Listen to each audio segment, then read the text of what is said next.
안녕하세요. 현실주의자입니다. 이제 주말이네요. 참 기분이 좋죠? 오늘 주제는 조금 압축해 봤습니다.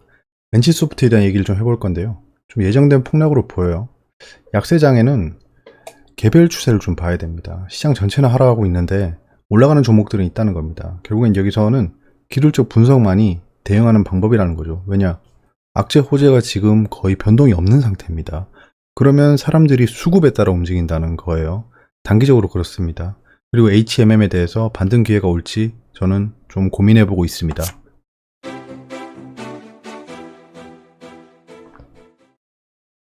자, 미증시는 현재 상승 중입니다. 꽤 크게 상승 중이죠. 지금 빅스, 변동성 지수도 크게 음봉을 그리고 있습니다. 한마디로 지금 콜옵션으로 매수세가 몰리고 있다는 건데요. 콜옵션으로 몰리고 있다는 건 위험 자산에 대한 선호도가 올라가고 있다는 거겠죠. 그 이유는 중국이 지준율을 인하하겠다는 기대감이 있습니다. 지준율은 지급 준비율인데요. 그러니까 어떤 금융기관이 돈을 받아요. 고객들한테 돈을 받아서 그거를 굴리는 거잖아요. 그러면 얘들이 돈을 좀 거치해놔야 되는 게 있습니다. 그냥 다 쓰면 안 되는 거예요. 돌려줄 돈이 있어야 될 거 아닙니까? 뭐 뱅크런 같은 게 발생하면 안 되잖아요. 그런 것들에 대해서 퍼센트를 낮춰준다는 겁니다. 그럼 돈을 더 쓸 수 있는 거죠. 한마디로 지준율을 낮춘다는 건 양적 완화의 일환이라고 볼 수 있습니다. 하지만 댈러스 연은 총재 로버트 캐플런 씨가 뭐 막 코로나 때문에 그 테이퍼링이 연기될 수 있다 이런 얘기를 했는데요. 그거를 말을 번복했습니다. 자기의 입장은 변함이 없다 이렇게 얘기를 해버렸는데요. 그거는 아직 반영이 안 되고 있어요. 일단 테이퍼링에 대한 악재나 호재는 좀 멀리 가고 있다는 겁니다. 그럼 테이퍼링이 만약에 연기가 된다라고 하면 그 또한 큰 상승을 불러오는 이슈는 안 되겠죠. 이걸 보면 아프간에 테러가 발생했답니다. 지정학적 리스크는 잔존하고 있습니다. 그리고 어떤 분한테 사연이 왔습니다. NC도 난리 났죠. NC 지금 공매도 급증하고 있습니다. 신용은 늘어나지 않고 있어요. 지금 공매도가 많이 늘고 있고 하락 추세를 겪고 있습니다. 하락 추세 깨기 전까지는 좀 손대는 건 좀 그래 보이고요. 치지만 중반 때까지는 지지선이 있기 때문에 좀 떨어질 걸로 보여집니다. 한동안 하락할 걸로 좀 보여지네요. 제가 봤을 때 지지선 지키는지 보고 그냥 스윙 트레이딩 정도는 할 수 있을 것으로 보여지는데 지금 장기적으로는 잘 모르겠다입니다. 자, 제가 지난번 약 10일 전에 NC소프트에 대해서 말씀을 드렸습니다. 그거에 대해서 메일을 보내신 분이 있어요. 한 이틀 뒤였습니다. 이틀 뒤였는데 뭐 사실 제가 여러분들한테 이런 거를 다 말씀 안 드리잖아요. 뭐 당연히 뭐 저한테 오는 거니까요, 내용이. 근데 어제도 그렇고 조금 이런 거에 대해서 말씀을 드리게 된 게 재밌어서 그런 겁니다. 제가 이런 걸로 뭐 그런 분위기를 만들려고 하는 거 아니니까 재미삼아 좀 봐주시길 바랍니다. 어떤 분인데요. 메일을 몇 번 보내신 분입니다. 제목에 NC소프트 주가 모르면 가만히나 계세요. 선동하지 말고 라고 하셔서 저는 곰곰이 좀 생각해 보게 됐습니다. 제가 선동가였나? 라는 생각이 좀 들었어요.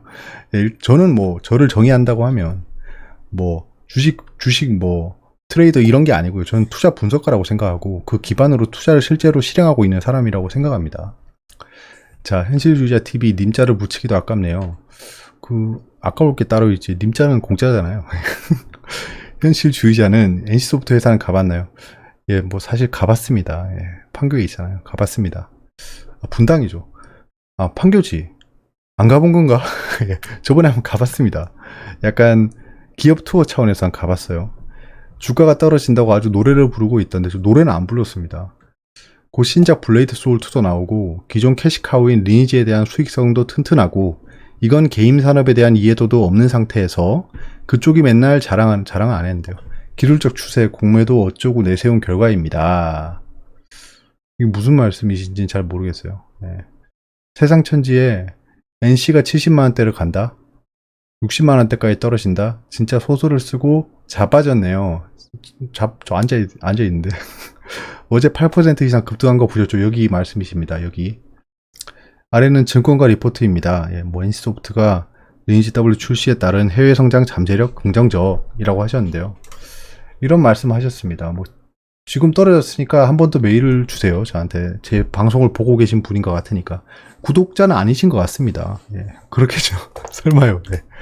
그런 상황이고 저는 약간 확신이 드는 게 뭐냐면 이분은 NC소프트를 가지고 있지 않습니다. 그냥 저한테 보낸 메일인 거예요. 일단 이렇게 흘러갔습니다. 어찌되었건 갑자기 이틀 연속 하락을 해버렸어요. 오늘 제 친구가 저한테 갑자기 불현듯 물어봤습니다. 저는 8월 20일에 이분이 메일을 보내셨을 때 상승한 것만 봤었어요. 상승한 것만 보고 아 상승하는구나. 그러면 페일러 스윙 발생해서 올라갈 수도 있겠구나 라는 생각 정도만 하고 넘어갔습니다. 어제 떨어진 것도 못 봤습니다. 인소프트가. 근데 오늘 친구가 저한테 얘기하더라고요. 야 인소프트 왜 이렇게 떨어지냐 라고 하길래 라고 하고 봤는데 이렇게 돼 있더라고요. 예정된 하락이 아니었을까. 제가 추세 트레이딩 그리고 공매도 잔고 신용 개인 외국인 기관의 매수 동향을 보고 하락 추세를 겪고 있고 60만원대까지 추세가 열려있다라고 그랬잖아요. 지금 보시면 지금 큰 폭의 하락을 좀 보이고 있습니다. 여기 회색 봉이 길게 올라온 거 보이시죠? 이게 공매도 당일 양입니다. 공매도가 굉장히 크게 발생했다. 상승을 억제했다는 겁니다. 저거는 무차익 공매도를 하진 않았겠죠. 무차익 공매도를 하진 않았을 겁니다. 최근에 공매도가 상승하고 있었고 조금 8% 급등할 때 공매도를 상환하는 모습을 보여줬어요. 근데 이거는 뭐랄까 여러분들을 속이기 위해 한 매도는 아닙니다. 왜냐하면 공매도는 3일 뒤에 공개가 되거든요. 3일 뒤에 공개가 되기 때문에 아마 여러분을 속이기 위한 매도는 아니었을 거다. 그 하락한 이유는 불소2가 기대에 못 미치는 흥행을 보이고 있답니다. 그래서 하락했다는데요. 그런 이유는 아닌 것으로 보여집니다. 자, 지금 하락 추세가 이렇게 형성이 돼 있었는데요. 기존 하락 추세입니다. 지금 하락 추세 잠깐만요. 이게 평행하게 그릴 수가 없어. HTS면 좀 괜찮은데 하락 추세 하단까지 급하게 왔어요. 그럼 이렇게 반등하냐? 그건 아닐 거라고 생각합니다. 데드캣 바운스 있을 겁니다. 근데 약간 요렇게 올라갈 확률이 좀 있어요. 아니면 이렇게 한번 떨어지거나 요 추세가 발생할 확률이 높아졌습니다. 각도가 이렇게 가파른데 갑자기 들어간다는 건 말이 안 됩니다. 그건 1% 떼겠다 이런 거는 좀 용인이 될 수 있는데 여기서 바로 반등해서 이렇게 간다는 아닐 것 같습니다. 일단 NC소프트는 그래요. 일단 NC소프트 자체가 망하지는 않을 겁니다. 망하지는 않을 거예요. 얼마 전에 펄 어비스가 게임을 하나 공개했죠. 그거에 대해서 뭐 갑자기 뭐 기대치가 올라간다라고 하면서 펄 어비스 엄청나게 급등했습니다. 펄 어비스만 해도 진짜 정말 속 시끄러운 종목이죠. 뭐 MSCI 편출돼서 하락하고 그 다음에 다시 반등하다가 중국 판호 때문에 반등하다가 다시 하락하더니 또 신작 게임이 어쩌고 올라가고 있습니다. 네, 좀 펄어비스를 더 집중해서 보고 있어요. NC소프트보다는. 일단 NC소프트는 단기적인 악재로 좀 보여진다. 저런 이슈로 이렇게 폭락할 만한 종목이 아닙니다. 그냥 약해진 펀더멘털 하에 저런 뉴스가 치명타를 먹인 거죠. 그 개별 종목 추세를 봐야 된다는 게 이런 겁니다. 추세대로 움직였잖아요. 그러니까 추세대로 움직인 겁니다. 추세대로 움직이지 않았으면 그에 따라 또 대응을 하면 되겠죠. 그래서 지금 시장이 약세입니다. 지금 주봉이 양봉을 그리면서 하락 잉태형이 됐어요. 이게 상승 반전형이 아닙니다. 그런 상태에서 여기 다이버전스가 발생한 거를 말씀드렸잖아요. 지금 이렇게 고점은 올라가는데 RSI는 하락하고 있는 모습을 보여줬어요. 이게 그 하락 다이버전스가 발생한 거죠, 결국엔. 근데 여기 저점을 잇는 요 RSI 추세를 보면 그대로 유지하고 있습니다. 즉 하락하는 거는 기존적으로 유지하고 있는데 상승에 대해서는 다이버전스가 발생했다는 겁니다. 그래서 조심해야 된다라고 말씀드렸던 거고 고점은 올라가는데 최근에 저점이 내려가고 있는 상황이라 관망하는 게 맞다는 겁니다. 그러니까 지수가 어떻게 움직일지 알 수 없는 상황이 됐잖아요. 주봉을 멀리서 보시면 지금 여기 이거 좀 무시할게요. 이거 트랩이라고 보겠습니다. 좀 횡보박스입니다. 그러니까 좀 열려있는 구간이 있다는 거예요. 이렇게. 근데 오늘 LG화학을 보셔서 알겠지만 여기 이렇게 트랩을 발생시킬 수 있습니다. 근데 곧바로 회복시켜주는지 보면 되는 거예요. 제가 이제 지수를 쳐다보고 있는 시선은 그렇습니다. 뭐 세상에 지금 어떤 이슈가 나올지는 알 수 없습니다. 이건 제가 3주 전에 2주 전인가? 솔직하게 말씀드렸잖아요. 알 수 없는 악재가 나올 것 같다고. 그 증시 분위기가 이상한 겁니다. 증시 분위기가 이상하고 미리 정보를 알 법한 애들이 돈을 빼고 있으니까 무언가 있을 것 같다. 우리가 모르는 악재가 만들어지고 있는 것 같다라고 생각했던 겁니다. 그런 상황에서 개별 추세를 봐야겠죠. 기준금리 인상 시기 데이터를 정리했었습니다. 어제. 자, 지금 9.7조 원 정도의 돈이 증발할 수 있다라고 말씀드렸고 요렇게 추세들 다 봤습니다. 요거는 어제 영상을 좀 확인해 주세요. 상세한 내용을 보시려면. 그래서 코스피는 결론적으로 말씀드리면 금리가 인상돼도 상승했었다. 코스닥은 영향이 미미했다. 확실히 금리랑 성장주는 연관이 크다라는 게 좀 보였죠. 외국인 비중을 보시면 영향이 미미했습니다. 외국인이 금리가 인상된다고 해서 나간다거나 이런 일은 없었다. 증시 자금을 보시면 그 금리가 인상이 돼도 증시 자금은 놀랍게도 영향이 미미했습니다. 확실히 증시 자금에는 영향이 좀 클 줄 알았어요. 근데 그렇진 않았다. 미증시 영향이 미미했습니다. 오히려 금리가 상승하는데 공중부양하는 모습을 보여줬습니다. 미중 무역 분쟁이 발생해서 흔들렸던 것 외에는 지속적으로 상승했다. 확실히 천조국의 이 갓증시는 좀 다른 거죠. 최근에 코로나 폭락 이후에는 가스피지만 전반적으로 봤을 때 미국 증시는 불패다. 자, 테이퍼링은 시행이 됐습니다. 금리 인상은 테이퍼링이랑 거의 뭐 연관이 크죠. 얼라인돼 있는 그 액션이기 때문에 저렇게 흘러갈 수밖에 없었다로 정리 드리고요.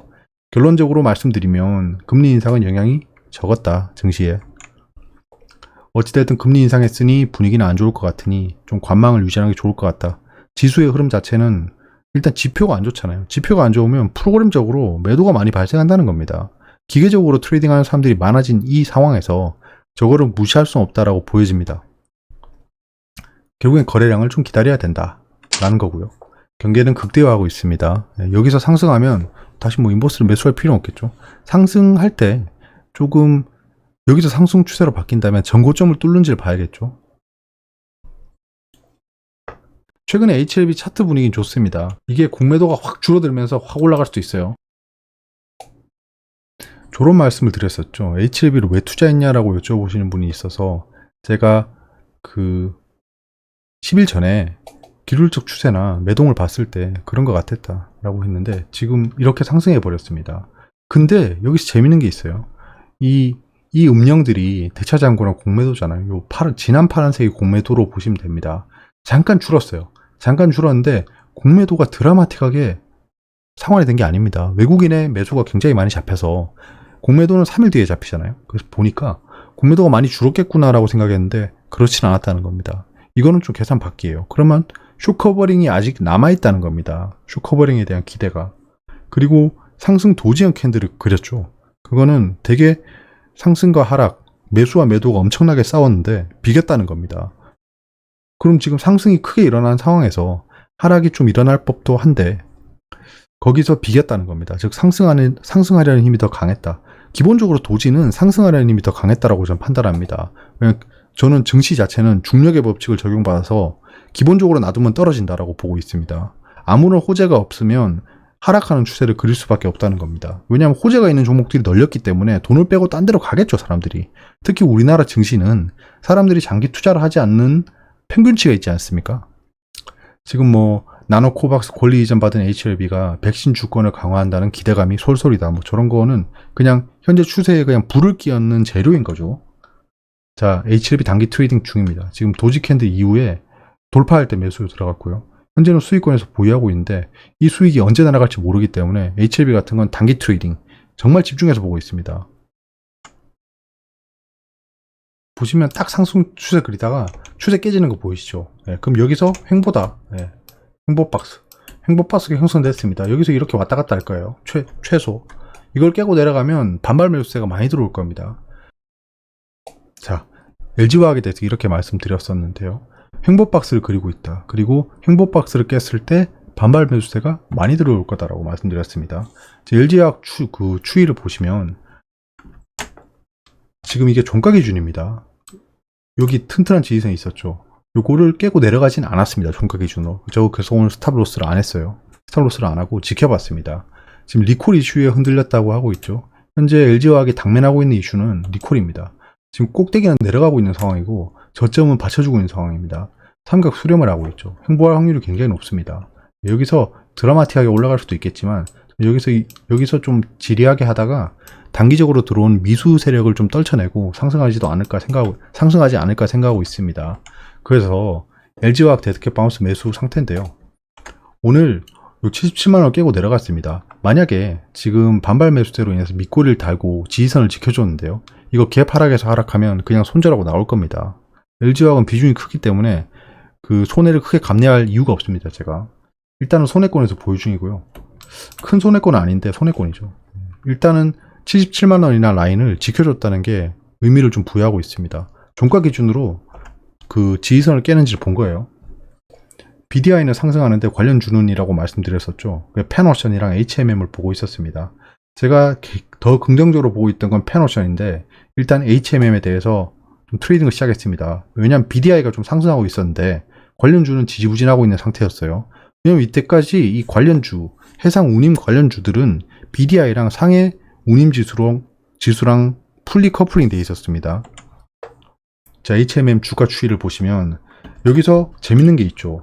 최근에 큰 상승을 이룩하고 고점을 찍은 다음에 헤드앤숄더를 그렸습니다. 헤드앤숄더 그리고 공매도 잔고가 정말 미친듯이 올라갔어요. HMM 역사상 최고의 공매도 잔고를 기록하고 있습니다. 현재 이거 제가 몇 번 말씀드렸던 그 공매도 추세가 있습니다. 그 휠라 홀딩스랑 제가 삼성전기 설명했던 거 기억나시나요? 근데 꽤 옛날이라 코로나 때 들어오신 분들은 모르실 거예요. 뭐 시간이 되면 한번 리뉴얼해서 말씀드릴 건데, 제가 휠라 홀딩스를 바닥에서 잡을 수 있었던 이유가 공매도 분석이 기반이 됐었습니다. 뭐 요행일 수도 있지만 일단은 근거를 가지고 접근했다라는 거죠. 그 측면에서 HMM은 제가 그때 봤던 패턴이랑 너무 똑같이 흘러가고 있습니다. 그래서 HMM은 중장기적으로 우하향이라 생각하고 있습니다. 이건 공매도 추이를 보고 말씀드리는 거죠. 공매도가 어떠한 호재를 맞이해서 조금 폭발적으로 줄지 않으면 지속적으로 하락할 것으로 보여집니다. 일단 추세는 그래요. 추세로 말씀드리는 겁니다. 근데 왜 들어갔냐? BDI 지수 때문에 단기 반등을 노리고 들어갔습니다. 여기서 상승하면 전고점까지 갈 거예요. 왜냐하면 하락 추세를 좀 그리고 있습니다. 고점이 낮아지고 있죠. 또 이런다. 자, 이렇게 하락 추세 그리고 있습니다. HMM은 하락 추세 지금 상단까지 왔는데 이거 뚫어 올리면 약간 이렇게 될 수 있다는 겁니다. 그래서 여기 슈팅 때 나갈 생각을 하고 있습니다. 그래서 오늘 상승 후에 하락할 때 여기 지지선에서 좀 매수를 했어요. 지지선에서 매수를 했고 좀 약수익으로 끝났습니다. HMM 좀 지켜보겠습니다. BDI 수치가 꺾이면 좀 곤란하겠지만 그렇진 않다 지금.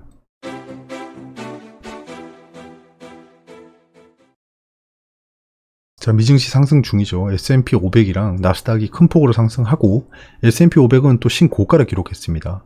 정말 미증시는 신고가를 매일매일 기록하는 것 같아요. 오랜만에 또 40번이 넘은 것 같은데 한국 MSCI 펀드 지수는 살짝 약하네요. 뭔가 수치가 좀 이상한데 근데. 자, 한국 MSCI 펀드 지수가 1% 넘게 오르고 있으니까 한 칸씩 밀린 것 같습니다. 제가 좀 실수했네요. 실수했고 원달러는 지금 강세를 보이고 있습니다. 원달러가 강세를 보이고 있다는 건 금리 인상에 대해서 반응을 하고 있다는 거겠죠. 제가 말씀드렸다시피 우리나라의 선제적인 금리 인상은 외국인 매도를 중단시킬 수 있고 외국인의 오히려 매수 유입을 불러올 수도 있다. 단기적으로요. 유가도 지금 데드캣 바운스 중이고요. 자, 금이 상승했네요.